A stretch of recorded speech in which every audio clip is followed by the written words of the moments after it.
En esta oportunidad voy a exponer el tema teorías jurídicas, enfoque en el positivismo y el realismo jurídico y su impacto en la jurisprudencia peruana.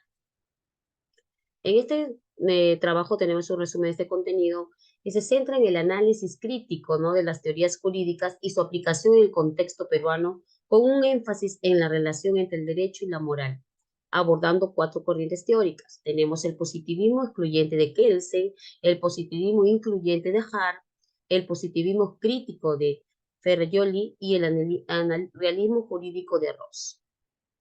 Para eso vamos a conocer un poco de cada uno de ellos. En este caso, Ferrajoli sostiene una separación tajante entre el derecho y la moral, enfocándose en las normas legales como única fuente del derecho. Hans Kelsen admite la influencia de consideraciones éticas en la creación y aplicación del derecho, defendiendo una necesaria separación, pero no una exclusión total. En cambio, Hart, en su positivismo crítico, aboga por la protección de los derechos humanos como un valor fundamental y cuestiona la autonomía absoluta del derecho. Y Alf Rox, en su realismo jurídico, nos dice que destaca la influencia de los factores subjetivos y morales en la interpretación legal, desafiando la objetividad legal absoluta. El positivismo excluyente de Kelsen, este jurista, filósofo del derecho del siglo XX, desarrolló el positivismo según esta teoría. El derecho es un sistema de normas y reglas que se deriva de fuentes legales como constituciones y leyes, sin tomar en cuenta las consideraciones morales. En otras palabras, Kelsen aboga por una interpretación puramente formal del derecho, desvinculada de juicios éticos o valoraciones morales. Desde la perspectiva del positivismo no excluyente, la moral y el derecho son dos esferas separadas que no deben mezclarse. Kelsen argumenta que la moralidad es subjetiva y varía de persona a persona, mientras que el derecho debe ser objetivo y aplicable a todos por igual. Esta distinción es crucial para garantizar la predictibilidad y la estabilidad del sistema jurídico, ya que evita que las decisiones legales estén sujetas a interpretaciones subjetivas basadas en opiniones personales o valores morales. En el caso de la libertad de expresión, ¿no?, versus el discurso de odio, dice, en un caso relacionado con la libertad de expresión y el discurso de odio, un tribunal peruano aplicó el positivismo excluyente al decidir sobre la legalidad de ciertas expresiones controvertidas. El tribunal se centró en la letra de la ley y en la Constitución peruana sin tener en cuenta las consideraciones morales subyacentes. Argumentó que si bien algunas expresiones podrían considerarse ofensivas desde un punto de vista moral, si no están prohibidas por la ley, no podrían ser objeto de sanciones legales, y esta interpretación se basó en la estricta separación entre lo que es legal y lo que es moral, siguiendo los principios del positivismo excluyente de Keynes. En el caso de la eutanasia, otro ejemplo relacionado con la discusión sobre la eutanasia acá en el Perú, a pesar de las diferencias morales y la ética en torno a este tema, algunos tribunales pues han adoptado una perspectiva positivista excluyente al evaluar propuestas de legalización de la eutanasia. Han argumentado que en ausencia de leyes que permitan específicamente la eutanasia o que la prohíban, la decisión debe basarse exclusivamente en el marco legal existente y no consideraciones morales. Fonseca en el 2016 nos dice que esta aplicación del positivismo excluyente ha generado debates acolorados sobre si la moralidad debe o no influir en las decisiones legales. En el ámbito laboral, en el caso de discriminación laboral, podríamos decir, ¿no?, que los tribunales han aplicado el positivismo excluyente al abordar cuestiones de discriminación en el lugar de trabajo.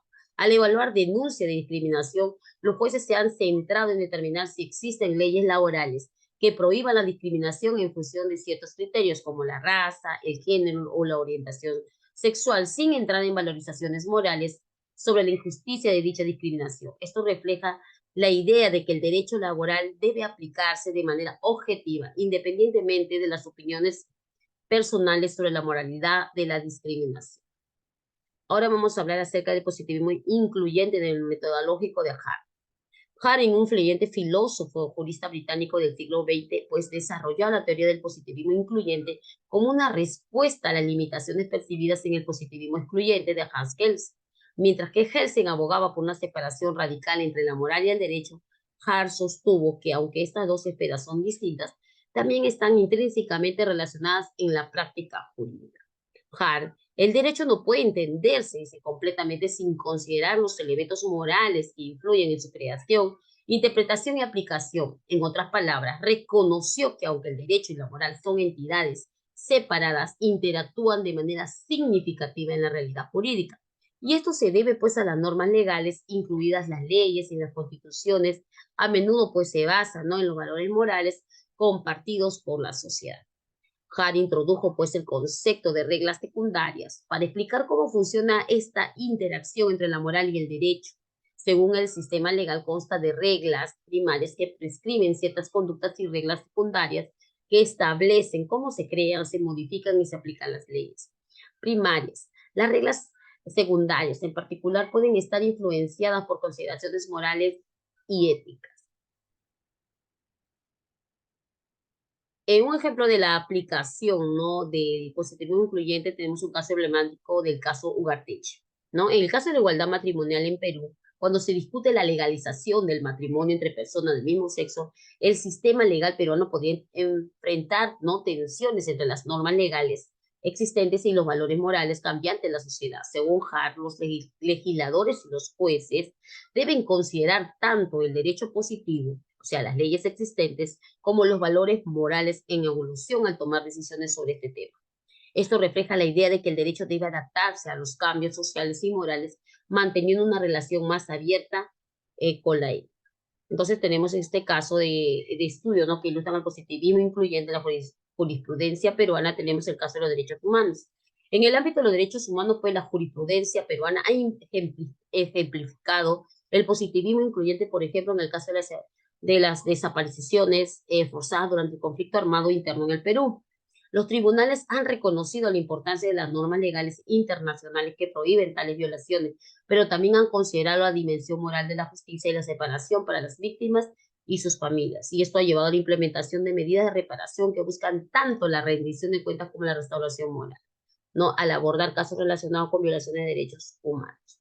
Tenemos también los casos de discriminación y equidad de género, y en estos casos los tribunales pues han aplicado, ¿no?, el positivismo incluyente al considerar las leyes y normas que garantizan la igualdad de género, pero también ha emitido pues cuenta, ¿no?, la evolución de las normas sociales y morales en lo que respecta a los derechos de las mujeres y las personas de LGBT, ¿no? O sea, por ejemplo, se han emitido sentencias, ¿no?, que reconocen el derecho del matrimonio igualitario, tomando en cuenta el marco legal como los cambios en las actitudes morales hacia la igualdad de género.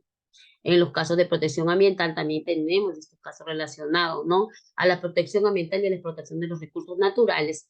Los tribunales pero no han aplicado el positivismo incluyente al sospechar las leyes ambientales existentes en las preocupaciones morales sobre la conservación del medio ambiente. Esto se ha visto en decisiones judiciales que restringen la actividad minera o forestal en áreas sensibles desde el punto de vista ecológico, al reconocer la importancia de equilibrar el desarrollo económico con la preservación del entorno natural y los valores morales asociados con la conservación. Entonces acá tenemos el positivismo crítico de Ferrajoli, que nos dice, ¿no?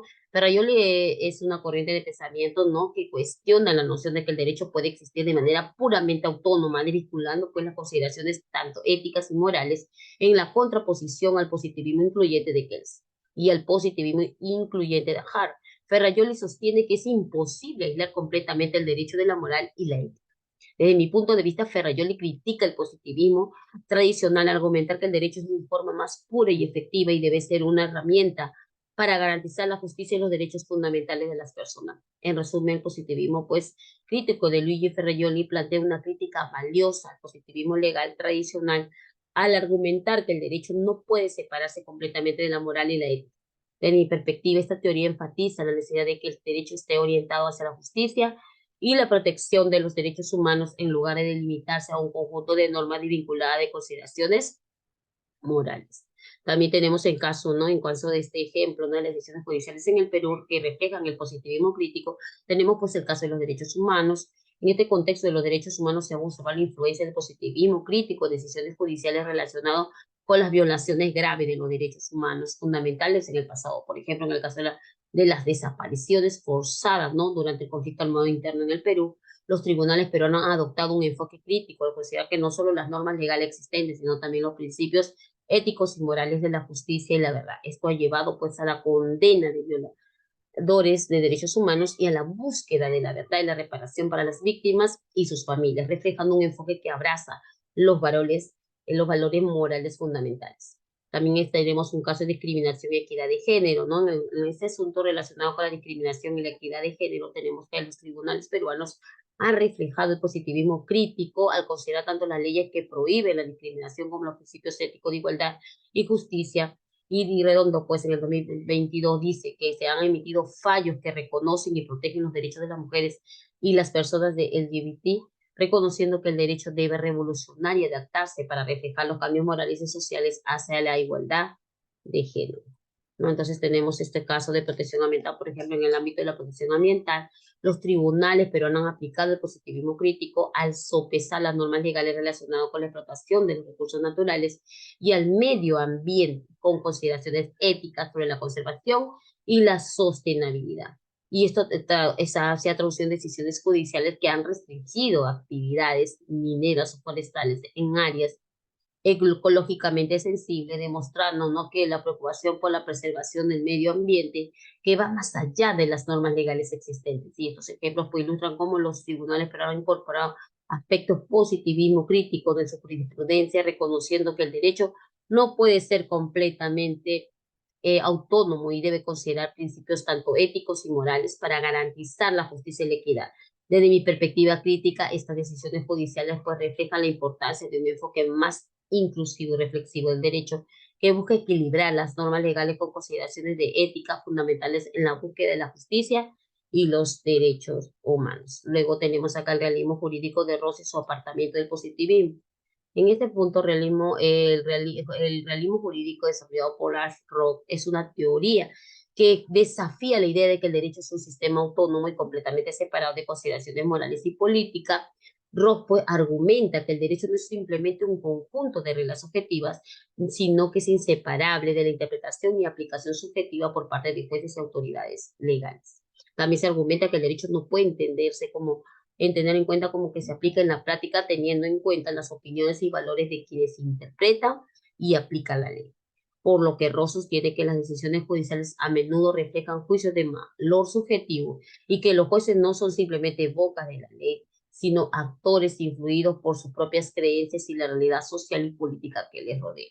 En resumen, pues el realismo jurídico de Ashcroft representa la ruptura significativa con el positivismo legal tradicional, ¿no? Al aplicar la influencia de la subjetividad y los factores, ¿no?, de los medios y políticos en la práctica legal.